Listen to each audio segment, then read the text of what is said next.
आणि त्याच्यावरच्या केसेस या चोरीच्या आहेत, त्यामुळे त्याला सराईत गुन्हेगार म्हणता येणार नाही असं आमचं म्हणणं होतं. त्यांनी जी पीसी मागितली होती त्या पीसी मध्ये मेहरबान कोर्टाने 12 मार्च पर्यंत त्याला पीसी दिलेला आहे.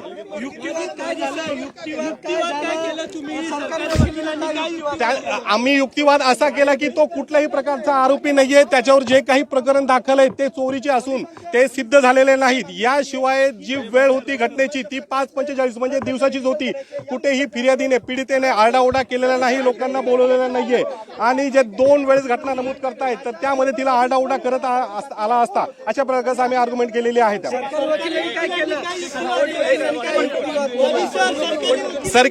सरकारी वकिलांचं तेच म्हणणं होतं की प्रकरण गंभीर स्वरूपाचं आहे, आम्हाला मोबाईल पाहिजे, घटनेच्या वेळेसचे कपडे पाहिजे, अशा प्रकारे सरकारी वकिलांचं म्हणणं होतं. त्यामध्ये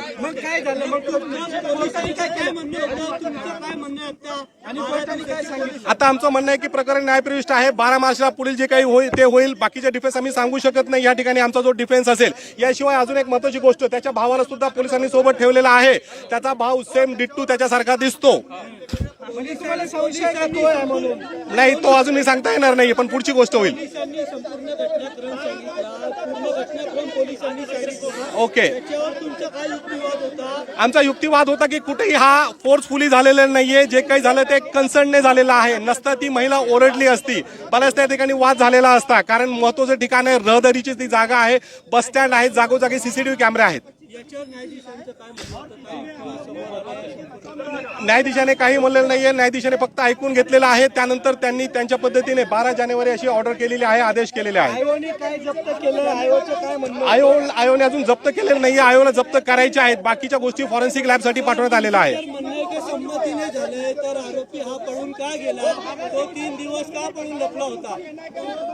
प्रकरण हे एवढं गंभीर स्वरूपाचं आहे की त्याने जे काय केलं स्वतःचा जीव वाचवण्यासाठी केलेली गोष्ट आहे. हो, मग कारण त्यानंतर आपणच मीडियाने ह्या ज्या बातम्या पसरवल्या त्याची आयडेंटिफिकेशन झालेलं आहे.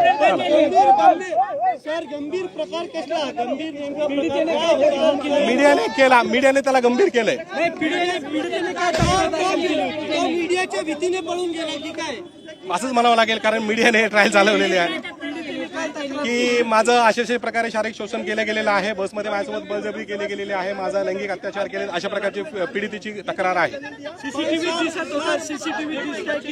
सीसीटीव्ही किती क्लिअर आहेत किती नाहीयेत, 16(5)B म्हणजे जे काही तांत्रिक पुरावे असतात त्याच्यावर किती विश्वास ठेवायचा नाही ठेवायचा हे साक्ष पुरावा अधिनियम जे नवीन कायदा आलेला आहे त्याच्यानुसार ते पुढे ठरेल.